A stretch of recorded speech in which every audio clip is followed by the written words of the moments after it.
반갑습니다 형님들. 안녕하세요. 오늘도 제 숲TV 생방송 와주셔서 감사드리고, 생방송 보신 형님들은 추천과 즐겨찾기, 이따 유튜브로 오시게 될 분들도 구독과 좋아요 한 번씩 눌러주시면 감사하겠습니다. 자, 오늘 첫 경기는 샬럿 대 디트로이트 경기입니다. 지금 겉으로 보기에는 뭐 결장 같은 거는 크게 안 드러나는 것 같긴 한데, 이게 일단 샬럿이 지금 되게 잘하고 있어요. 9연승을 달리고 있어. 근데 제가 요즘에 얘네들을 좀 많이 가기도 했지만 경기를 볼 때마다 약간 좀 껄쩍지근하다 그런 마음이 많이 듭니다. 9연승인데 일단 휴스턴 경기 뭐 이거 되게 잘했어요. 근데 그 전에 뉴올이랑도 되게 안 좋은 경기가 한번 있었고, 애틀랜타와의 직전 경기도 제가 그걸 많이 봤는데 좀 쉽지 않았던 것 같습니다. 서로 간에 좀 10점 차 이내에서 어떨 때는 샬럿이 막 크게 이 정도 앞서 나갔으면 이대로 좀 가겠구나 싶은데 또 이걸 애틀랜타가 역전을 해버려요. 그러다가 막바질 때 또 샬럿이 역전해가지고 하고, 경기 마지막까지 이제 좀 차이가 크지 않았습니다. 그래서 이런 것들 보니까 페이스도 사실 좀 느리고 수비 같은 것들은 꾸준히 좋아. 근데 서로 간에 그날은 뭐 3점이 좀 터졌다는 것도 있고, 일단 샬럿은 언더팀처럼 보이기는 하는데 요즘 뭐 3점 컨디션이나 이런 거는 그리 뭐 나쁘진 않은 상태인 것 같기는 해요. 그리고 디트로이트 얘네들도 마찬가지로 언더팀이긴 한데, 근데 중간 보면은 브루클린한테 130, 골스한테도 뭐 131점 이렇게 낸 적도 있었고, 덴버랑도 이것도 좀 오바 게임으로 가기도 했었죠. 그러다가 워싱턴한테 지는가 하면은 뉴욕 닉스 동부 2등 팀한테 아주 현격한 격차로 대승 거두기도 하고 이래가지고, 그냥 뭔가 이게 좀 꾸준함이라는 게 별로 안 보이기는 하는데요. 저는 일단 보이는 거는, 나는 사실 이런 여러 가지 미신들을 많이 안 믿는 편이지만 저는 그건 좀 믿어요. 아홉수에 걸린 적이 너무 많아서 샬럿이 아마 이 구단의 프랜차이즈 레코드가 10연승일 거예요. 그리고 9연승이 9900 시즌인가? 그때 이후로 가장 긴 연승을 달리고 있는 거기는 한데, 개인적으로 저는 아홉수는 조금 걱정하는 편입니다. 그래서 상대가 디트로이트 정도 되는 동부 1등 팀인 것도 있고, 전 오늘은 좀 망설여지긴 하네요. 샬럿 방향으로 그렇게 막 보지는 않을 것 같아. 경기력이 조금 이제 제가 본 관점에서 흔들리는 것도 있었고, 그리고 224.5점을 받았는데 여기에 있는 지표롱은 일단 언더처럼 보이긴 하는데요. 나는 이게 디트로이트의 자유투 얘기를 좀 해야 되는 게, 지난번 경기 뉴욕이랑도 15개밖에 안 터졌습니다. 그리고 샬럿은 제가 도전적인 수비를 꺼리는 팀이다, 본인들이 자유투를 얻어내는 빈도도 굉장히 적지만은 상대한테 내준 것도 상당히 적다, 이런 얘기를 많이 했었거든요. 자유투를 가장 많이 얻은 팀이었는데, 근데 샬럿은 뒤에서 세 번째로 적게 이렇게 한 팀입니다. 특히나 뭐 내준 게 상당히 적었다든지, 아마 내준 거는 리그에서 가장 적게 내준 것처럼 보여요. 글쎄 뭐 양 팀의 뭐 3점이나 이런 것들 좀 봐야겠지만, 어쨌든 샬럿은 3점을 잘 넣는 팀인데 디트로이트는 3점도 꾸준하게 잘 막는 편이기도 합니다. 좀 언더 같은 것도 생각 좀 나고, 디트로이트 쪽도 바라보고 싶기는 해요. 나는 내일 샬럿을 좀 경계할 것 같다. 이건 막연한 그냥 아홉수에 걸린 거니까 저는 뭐 샬럿이 지금 나쁘지 않다고 생각은 합니다만, 디트로이트가 좀 큰 산이기도 하고, 그런 것들 한번 경계해 보겠습니다. 자, 다음은 브루클린 대 시카고 경기입니다. 내일 이제 라인업상으로 브루클린은 마포주랑 대민, 그리고 시카고 쪽에서는 아마 또 기디가 출전이 어려울 거라고 하는데, 이 두 선수를 조금 살펴봤습니다. 자, 마포주가 있을 때와 없을 때 1승 9패로 대단히 안 좋았어요. 그리고 이게 전부 다 좀 이제 백투백에 많이 걸쳐 있다 보니까, 그래갖고 브루클린이 백투백 약팀에다가 이런 경우에 많이 졌다고 했었었죠. 이렇게 좀 득실 차이가 많이 좀 다운되는 부분이 있더라. 요즘에 마포주가 사실 좋지는 않기는 한데, 그래도 마포주가 없는 경기, 이런 경우에는 브루클린이 어려움을 많이 겪고 왔었습니다. 보니까 그 유타전에 한 번 이긴 적이 있는데, 그 경기는 유타가 이 빅맨들을 많이 빼줬던 경기여서 제가 브루클린이 이런 경우에 좀 게임 풀기가 쉬울 거다 이랬었죠. 좀 흐름이 경기 양상으로는 좀 비등비등하게 가다가 브루클린이 막바지 때 4쿼터에 좀 이긴 거긴 했는데, 어쨌든 그때도 뭐 쉽지 않게 이겼다 이런 게 있었고, 자, 길이는요, 제가 이제 시카고가 한창 이제 오바 팀일 때, 지금은 시카고가 되게 좀 느린 팀에 속합니다. 기디가 있을 때가 오바 기세가 되게 좀 세다고 했었는데, 그래도 기디가 없을 때도 생각보다 이렇게 좀 점수가 적게 나지는 않았더라고요. 그래도 기디가 없을 때 7승 12패로 일단 패가 많았었고, 언더로 가는 게 덜어 있긴 하더라. 생각보다 크게 뭐 차이는 안 나긴 하는데, 무튼 시카고가 지금 트레이드나 이런 것들로 라인업 변화가 굉장히 심한 편입니다. 지난번에 덴버전에서도 나름대로 잘하다가 4쿼터 때 그냥 끝장난 거였었잖아요. 근데 경기적으로는 뭐 허슬 같은 거 돋보이기는 했었고, 그냥 이제 아이비가 좀 이제 주도를 많이 했는데 좀 합이 안 맞는 내용들이 많이 나왔던 것 같기는 해요. 패스를 하려고 했는데 야 들어가 손짓하는데 안 들어가가지고 턴오버 한다든지, 이런 것들이 좀 많이 보였던 것 같습니다. 그래서 일단 브루클린 여기 있는 것처럼 공격 안 좋고, 시카고도 요즘 공격 효율이 그렇게 막 좋지는 않다. 얘네들이 올 시즌 맞대결 3번 있었는데, 그 중에 최근 두 경기가 1월달에 중순쯤에 바로 이제 리매치로 이렇게 이루어진 게 있었습니다. 연전으로 한 번씩 주고 받았었는데, 뭐 이게 두 번째 경기 때는 마포주도 없었고 뭐 그런 거예요. 직전 경기 때 이제 다 빠진 워싱턴한테 전반에만 80점을 폭격을 하면서 무난히 이겼는데, 그 전까지는 브루클린의 흐름도 대단히 안 좋았던 것도 있고 해가지고, 그리고 현재는 지금 두 팀이 이제 지난 이제 1월 달에 브루클린이 자유투 26등, 시카고는 29번째로 둘 다 자유투를 굉장히 못 듣고 안 내주던 팀들이기도 했었거든요. 이런 것들도 저는 언더로 향하는 지표라고 생각은 합니다. 생각보다 마포주가 없을 때, 길이가 없을 때 이런 편차가 크진 않지만은 일단은 뭐 시카고 쪽을 조금 더 보고 싶네요. 브루클린이 이런 마포주가 없을 때 굉장히 안 좋았던 것들, 그런 거나 뭐 자유투 생각하면 언더도 좀 생각이 나고, 둘 다 지금은 좀 느린 편에 속하니까요. 걱정되는 거라면은 아무래도 이제 기준점이 너무 낮다거나 브루클린이 직전 경기 때 간만에 좀 좋은 게임을 했던 거, 전반전에 80점이면 이거는 상대를 감안을 하더라도 굉장히 잘 낸 거여가지고 그런 게 조금 걱정이네요. 그리고 다음 경기는 마이애미 대 유타 경기입니다. 일단 팀 이름만 들어봤을 때는 오바를 보기가 상당히 좋은 팀처럼 보이는데, 자, 얘네들이 얼마 전에 맞붙은 경기 1월 24일이니까 그렇게 오래되진 않았습니다. 이날 점수가 그냥 엄청 많이 났어요. 263점이 났는데 페이스가 111로 아주 그냥 핵 오바가 찍혔습니다. 양 팀이 합쳐가지고 마이애미가 108회, 유타가 92회니까 마이애미가 더 많은 공격을 했습니다. 이거는 오펜 리바를 26개나 땄었다. 양 팀 합쳐갖고 200개의 야투 시도가 나왔었고, 자유투 시도도 70개나 되니까 그냥 오바가 날 수밖에 없는 환경이었었거든요. 무튼 이때는 이런 오펜 리바 차이라든지 둘 다 사실 이런 야투가 엄청 막 좋은 날까지는 아니었거든요. 유타는 그냥 대놓고 안 좋았고, 마이애미는 3점은 좀 들어갔는데 이 야투가 기본적으로 108개 중에 47개면은 높은 성공률은 아니기는 합니다. 어쨌든 마이애미가 훨씬 더 많은 오펜 리바와 인사이드에서 이런 좀 이점이 있었다. 이때도 근데 보면 유타에서는 이제 마카넨이 없었다든지 그런 게 좀 있긴 했어요. 지금은 마카넨은 3번, 자덱주 4번, 너키치 5번 이런 식으로 3, 4, 5번에 굉장히 빅 라인업을 가져갈 수 있는 구성이다 보니까 아마 저번 같은 경기가 나오긴 좀 어렵지 않을까 싶긴 한데, 어쨌든 지난번 경기 굉장히 빨랐었고, 마이애미가 백투백이긴 한데요. 딱히 뭐 파웰이 못 나온다는 소식은 없고, 라르손이 저저번 경기인가에 부상을 당했다가 일단 퀘셔널로 올라와 있습니다. 라르손도 이제 속공이나 이럴 때 3점은 별로지만은 인사이드 마무리 같은 게 지금 60%가 지키고 있는 선수예요. 일단 나는 좀 빠른 게임을 예상을 하긴 하는데, 문제는 또 유타에서 키온테 조지가 없다. 언더오버 상으로는 거의 뭐 한 16.8점 이렇게 지키고 있습니다. 이 친구가 있을 때와 없을 때 이런 좀 차이가 많이 있는 점들.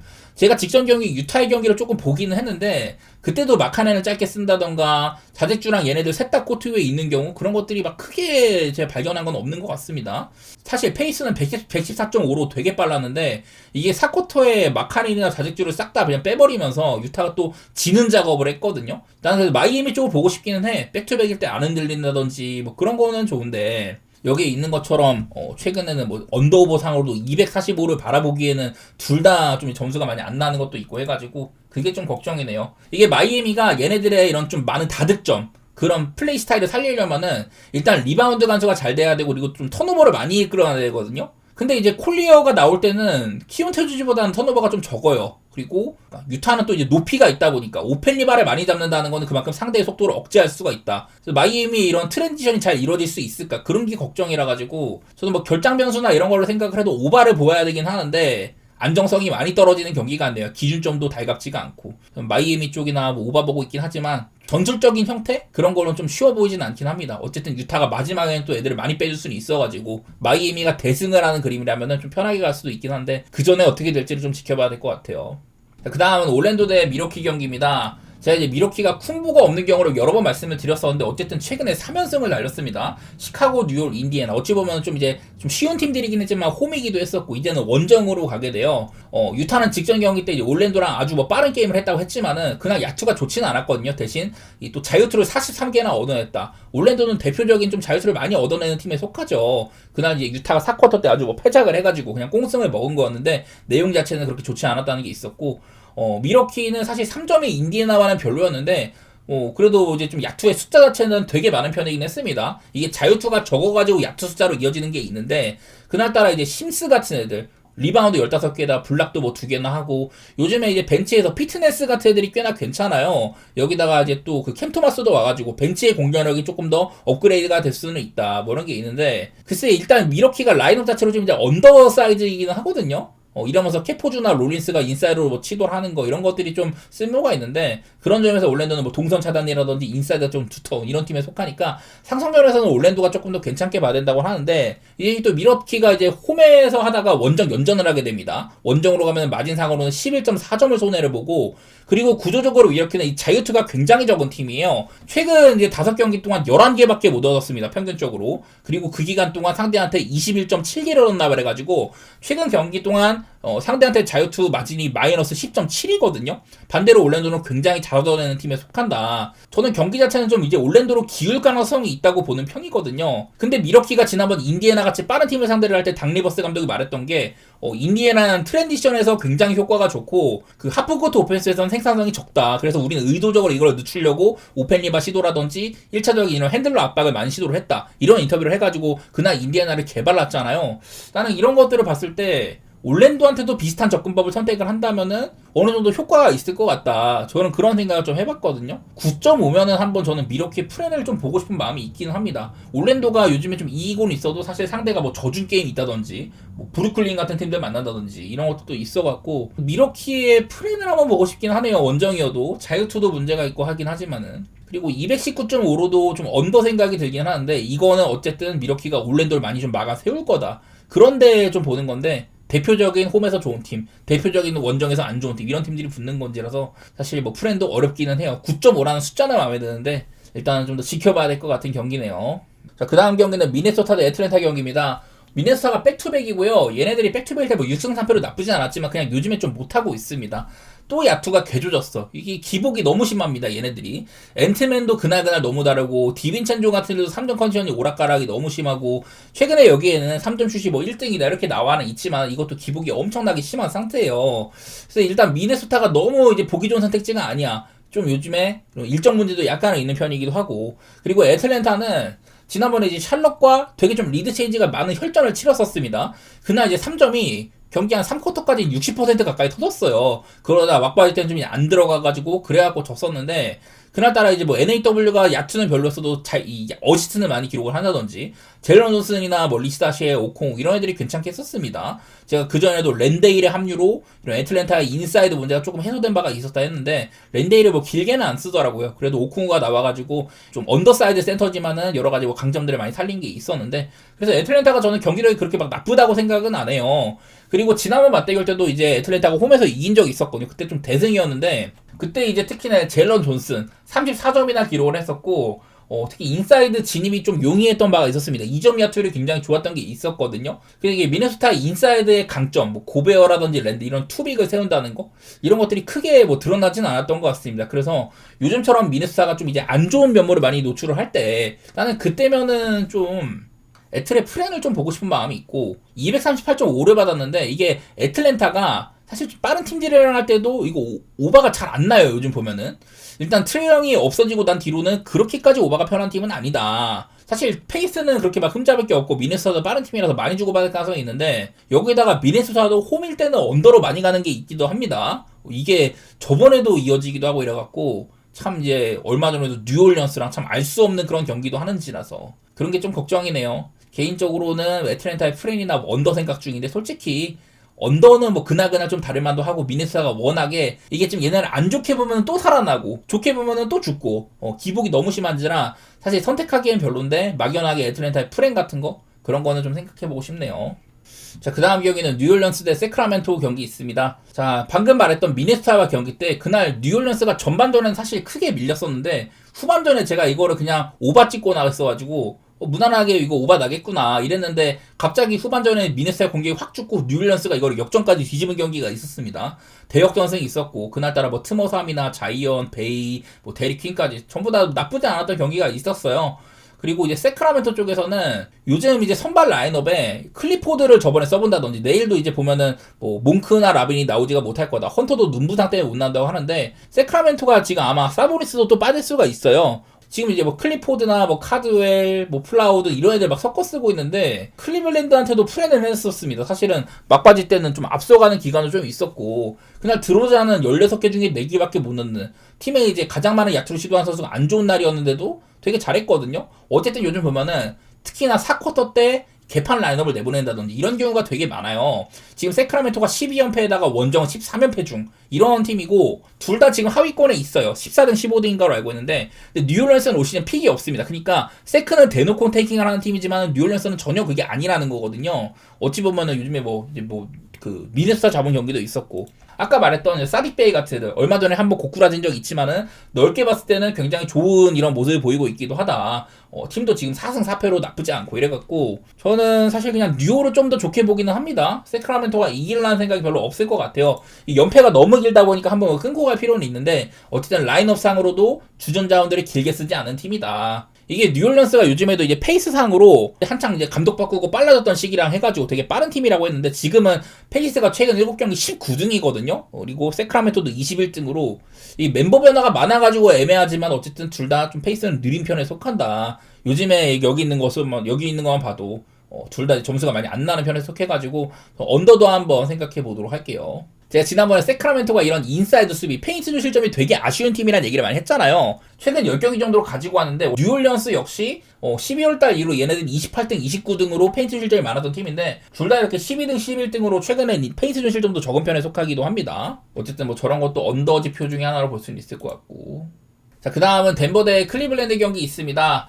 여기도 이제 공백이 좀 많죠. 내일은 아마 요키시가 뛸 거라고 합니다. 근데 머레이가 저번 경기 때 부상으로 이탈을 했었어요, 중간에. 클리블랜드 조금 별다른 건 없는데 일단 하든이 오고 나서 첫 경기가 그렇게 막 신통치는 않았다는 거. 하든 자체는 나쁘지 않았지만은 이 타이슨이나 메리 같은 쌍포들이 아예 좀 지원이 안 됐습니다.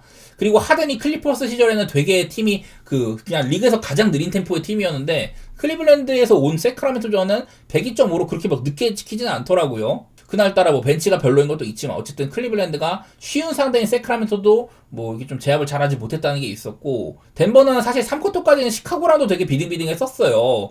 이게 요키치가 오고 나서 솔직히 나는 인사이드 수비가 너무 안 될 것 같다는 생각이 있어. 1차적인 수비가 너무 안 됩니다. 그런 것도 좀 아쉽고, 머레이가 이제 없는 거, 이걸 좀 볼 텐데, 자, 요키치와 같이 이렇게 본 겁니다. 둘이 있을 때는 당연히 가장 좋아요. 근데 둘 중에 뭐 하나 뛸 때라든지 둘 다 없을 때라든지 이런 것들을 보면은 사실 제가 그 지난 몇 년 동안 이제 머레이라든지 고든이나 등등 여러 명의 덴버 애들이 이 요키치 발을 많이 받는다. 그래서 이 같이 있을 때와 이 한 명 없고 요키치 혼자 뜰 때 이게 차이가 많이 안 난다고 했었거든요. 근데 올 시즌은 이제 요키치가 없는 기간, 머레이가 팀을 굉장히 잘 이끌었잖아요. 그래서 원래는 이 지표가 그 좀 차이가 많이 있었는데 지금은 또 이제 비슷하게 그냥 바뀌었더라고요. 어쨌든 내일은 아마 머레이가 없는 거에 해당을 할 텐데 둘 다 안 뛸 때, 그리고 뭐 이제 요키치가 뛸 때 보면은 제가 봤을 때는 언더오버 편차가 제일 심해 보이거든요. 둘 다 뛸 때는 거의 한 250점으로 보입니다. 근데 이게 좀 이렇게 많이 좀 줄어드는 것들, 이런 것들이 좀 발견이 돼가지고 내일 경기 덴버가 과연 언더오버가 얼마나 맛있을런지. 이제 요키치가 복귀한 경기들 많이 섞여 있다 보니 공격 지표가 꽤나 좋아진 건 있어요. 클리블랜드도 좋게 지키기는 한다. 그래서 일단 오바 같은 건 생각이 나지만 어쨌든 머레이가 없는 경우 이거를 좀 생각을 해야 되고, 여기다가 한창 잘해오던 그 왓슨이 없는 거, 그런 것도 있었고, 사실 직전 경기도 시카고한테 승리를 한 거는 그날따라 머레이도 좋았고 스트로더나 뭐 캠 존슨 이런 애들도 뭐 야투라든지 3점이 좀 좋았던 날이기도 했었어요. 지난번 시카고는 4쿼터는 참 긍정적인 방향으로 잘 돌아간 경기였는데 좀 걱정이네요. 사실 덴버는 지난번에 요키치가 부상 시절에도 클리블랜드한테 프렌으로 비빈 적도 있었었고, 저는 이 경기는 승패는 좀 애매하다고 생각을 합니다. 왜냐면 클리블도 지금 하든이 오고 나서 두 번째 경기니까 좀 자리 잡는 데 시간도 필요할 것 같고 해가지고 승패는 어렵고, 본다면 그냥 오바 정도만 한번 생각해 보도록 하겠습니다. 그 다음은 골스 대 멤피스 경기 있는데요. 자, 이게 골스가 멤피한테는 6대1로 좀 좋은 편이긴 했는데 일단은 커리가 없는 게 아무래도 제일 걸릴 것 같습니다. 커리와 이제 모란트 찾아보면 사실 모란트는 요즘에 계속 빠지고 있어서 별로 상관은 없지만 커리는 없을 때 언더로 가는 게 너무 크게 두드러진다. 이 지금 보면은 커리가 없을 경기에 14경기 동안 25.2점이나 상대적으로 언더로 갔다고 합니다. 이게 제일 심한 것 같아요. 올 시즌 커리가 없는 14경기 평균 209.8점밖에 안 났다고 합니다. 사실 멤피스는 모란트가 있든 간에 없든 간에 언더오버 편차는 조금 있긴 하지만 어쨌든 그래도 230점을 넘기는 그런 팀이거든요. 최근에는 라인업이 진짜 개판일 때, 그나마 오늘은 지난번 경기랑 비교해서 웰스나 뭐 카워드도 뛸 수 있고 뭐 이러다 보니까 사실 가용 자원이 그렇게까지 막 흠집이 많이 난 건 아닌데, 근데 이런 상황에서도 멤피스가 꽤나 점수를 잘 내고 있기는 하잖아요. 이 와중에 또 이제 실점도 꽤나 많은 편이고, 그래서 이게 골스는 요즘 되게 언더팀이고 멤피는 사실 이런 부족한 와중에도 오바팀이라는 게 문제인데, 사실 근데 상대들이 좀 오바팀을 많이 만난 것도 있긴 했었거든요. 아까 본 것처럼 커리가 있을 때와 없을 때 이런 좀 언더오버 편차가 많이 난다는 거, 그런 걸 좀 신경 쓰고 싶은데 저는 일단은 언더 생각이 좀 들고요. 지금 이제 6.5를 받은 거는 나는 이거는 멤피의 프렌을 좀 더 보고 싶어. 그냥 골스가 커리가 없으니까 지금도 경기당 막 최근에 아마 7경기인가 동안 3점 시도가 평균적으로 50개거든요. 근데 그 중에 이제 절반가량 커리가 없었으니까 3점 50개 쏘는데 성공률이 34%밖에 안 됩니다. 효율이 안 좋은 3점을 주구장창 쏜다. 근데 그에 반해 수비는 좋다. 그러면은 공격은 저조하고 수비는 좋다는 딱 그냥 여기 나와 있는 것처럼 그냥 이렇게 되는 거거든요. 경기당 평균 점수가 적게 날 수밖에 없다. 그래서 아마 저런 것들을 좀 써먹지 않을까? 이게 맨피가 최근에 포틀, 세크, 미네 이렇게 전부 다 오버였었어요. 그전에는 또 이제 뉴올, 샬럿, 휴스턴 이런 팀들이랑 언더가 있다가 최근 5경기에는 좀 이제 뛸만한 팀들이랑 만났고 전부 다 오버가 난 것도 있었거든요. 그래서 그냥 언더? 그리고 멤피스의 프렌? 그런 쪽으로 좀 바라보고 싶습니다. 그냥 골스의 공격이 잘 안 될 거다. 근데 이 와중에 수비는 또 괜찮아가지고 언더는 좀 보게 되는? 사실 226.5는 좀 낮은 감이 있긴 한데 그래도 언더 쪽으로 보도록 할게요. 자, 그 다음에는 레이커스 대 오클라호마 경기입니다. 양 팀이 지금 돈치치랑 스가가 없는 거, 이게 아무래도 제일 좀 큰 부분이죠. 스가가 없을 때 작년이나 뭐 그 전년도에 비해서 많이 좀 올 시즌 차이가 안 난다고 얘기를 했었는데 그래도 많이 벌어지고 있습니다. 다시 원래는 이게 한 5 정도밖에 안 됐는데 어느 정도 10점 차까지 나더라고요. 확실히 저 지난번 휴스턴전이라든지 뭐 이런 날들 보면은 좀 오클라호마가 스가가 없는 게 좀 티가 나긴 하더라. 사실 지금도 라인업을 보면은 저번 경기 때도 월라스가 혼자 16번의 슈팅을 시도를 했거든요. 그날 뭐 나쁘진 않았지만은 그냥 케이스 월라스 정도의 공격력을 가진 선수가 가장 많은 야투를 시도를 해야 되는 팀이다. 이게 문제인 것 같아요. 제이덥이 지금 복귀를 한다고 하는데 올 시즌 좀 안 좋은 시즌이기도 하고 복귀한 첫 경기이다 보니까 이것도 좀 문제가 있을 수도 있고 그래서 오클라호마 여기 있는 것처럼 요즘에 공격 카테고리가 완전히 많이 망가졌습니다. 그 와중에도 수비는 괜찮다. 하텐슈타인이 지난번 경기 슈턴전에서 컨트롤 타워 역할로 11어시를 기록한다든지 이런 거는 좋은데 오클라호마 기본반은 높아 보이지만 확실히 공격이 좀 무뎌진 감은 있는 것 같다. 그리고 레이커스도 돈치치가 없을 경우에 생각보다 플러스 마이너스 차이가 얼마 안 난다. 언더로 가는 것도 뭐 한 8점 정도? 이렇게 간다고 하더라고요. 이게 제가 오늘 자유투 얘기를 하려고 하는 게 지금 이제 돈치치랑 스가는요 올 시즌 리그에서 자유투를 가장 많이 얻은 1, 2등 선수들입니다. 3등의 아부디아, 뭐 4등의 하든 이렇게 원래부터 자유투로 유명한 선수들이 많이 있는데 그 중에서도 돈치치랑 스가는 올 시즌 자유투를 가장 많이 얻은 놈들이다. 이런 애들이 빠지는 거여가지고 1차적으로 좀 주득점원 중에 하나라고 볼 수가 있겠죠. 그런 애들은 또 이제 자유투도 높은 비중이 있는데 이런 게 좀 사라진다는 거. 물론 레이커스는 이제 좀 리브스 같은 애도 자유투를 많이 뜯긴 하지만 아마 출전 시간도 조금 제한이 있을 것 같기도 하고 해가지고 저는 일단은 좀 언더 같은 것들을 보고 싶은 마음이 있기는 해요. 어떻게 보면 오클라호마다 지금 8경기 동안 3승 5패로 또 안 좋은 구간에 속하기도 하니까 레이커스는 반대로 지난 경기 르브론이랑 리브스는 그리 좋지가 않았는데 하치무라가 아주 잘했고 캐러드나 뭐 심지어 이제 벤더빌트까지 3점 지원도 해주고 이러니까 그런 것들도 좀 나름대로 긍정적으로 봤던 것 같아요. 요즘에는 또 에이튼이 이제 막 오락가락 할 때 클레버도 시간을 좀 봤는데 클레버가 있을 때가 또 이제 스크린 같은 게 지원이 굉장히 잘 되는 면도 있습니다. 그런 것들도 좀 좋게 봤던 것 같아가지고 저는 감히 한번 레이커스의 프렌 같은 거 어쨌든 오클이 작년만큼의 그런 진짜 그런 천회천급의 강팀은 아닌 것 같다. 스가도 없는데 이런 거랑 한번 언더도 같이 보도록 하겠습니다. 내일 아마 좀 심판을 따져봐야 될 것 같은 경기인 것 같아요. 자, 마지막으로 포틀랜드 대 필라델피아 경기입니다. 포틀랜드는 요즘 이제 아부디아가 계속해서 못 나오고 있고요. 필라델피아는 엔비드가 또 캐시업에 걸려있는데 제가 백투백이 아니면 어지간하면 나올 것 같다는 얘기를 많이 드렸었어요. 지난번에 이제 그 포틀랜드에서 아부디아랑 샤프가 둘 다 없는 날이었습니다. 샤프도 그전 경기에 부상당해가지고 그랬더니 주루 할러데이나 뭐 그랜트가 팀을 이끌더라고요. 또 이제 멤피스가 너무 인사이드 높이가 낮다 보니까 클링언이 오펜시브 리바운드를 8개나 했다. 뭐 이런 것들을 보여드렸었는데 어쨌든 간에 지금 포틀랜드도 제가 이제 몇 번 보여드렸었던 안 좋은 기간과 좀 이제 좋은 기간 이런 게 나뉜다고 했었잖아요. 제가 이거를 좀 기준 삼았던 게 그 아부디아 관련된 건데 요즘 아부디아가 많이 못 나옵니다. 사실 아부디아가 있고 없고는 점수상으로는 그렇게 큰 차이가 안 나요. 근데 보면은 이게 가장 큰 차이가 나는 게 뭐냐면은 상대한테 3점을 얼마나 더 허용을 했냐. 이게 7.4%나 차이가 나더라고요. 그 정상적으로 잘 돌아가던 좀 이제 연승 기간 3점을 30.9%로 쳐맞았는데 최근에는 38.3%로 쳐맞고 있습니다. 이런 차이가 많이 보이더라고요. 네, 그리고 필라델피아도 직전 경기 때 이제 뭐 피닉스한테 꽤나 좋은 경기를 했었습니다. 이제 엔비드가 33점, 메시가 29점 뭐 이렇게 넣었는데 다른 애들이 우브레 정도 말고는 지원을 별로 못 해줬었어요.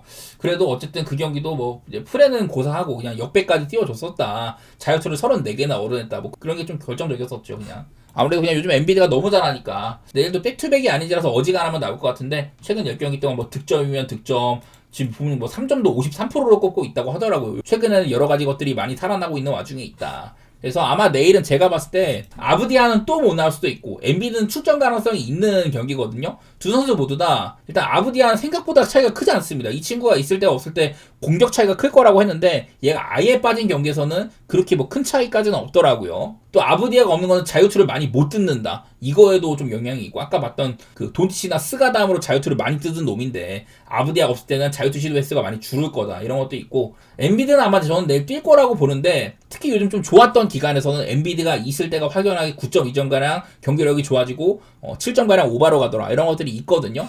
그래서 저는 포틀랜드가 사실 지난번에 이제 멤피스를 뭐 2번 잡은 거 그런 것들은 상대방의 이런 좀 공백 같은 것들도 고려를 해야 돼가지고 얘네가 이제 연패를 끊긴 했지만은 사실 올려칠 건 없다고 본다. 오히려 필라델피아가 최근 7경기 동안 뭐 6승 1패 좀 좋은 면모를 보였던 거 그런 것들을 좀 더 들여다보고 싶네요. 필라 쪽으로 바라보고 저는 지금은 언더를 좀 더 생각해보고 싶기는 합니다. 요즘 필라델피아 공격이 참 좋은데 그런 것들 한번 살려볼게요. 원래 포틀랜드가 요즘에 3점을 많이 얻어맞고 있기도 한데 얘네들이 원래 3점이 방어 자체는 그냥 꾸준하게 좋은 팀이긴 했거든요. 근데 요즘에 일정 기간 동안 굉장히 얻어맞고 있어. 반대로 필라는 요즘 3점 컨디션도 좋은 편에 속한다. 그런 것들도 좀 들여다보도록 하겠습니다.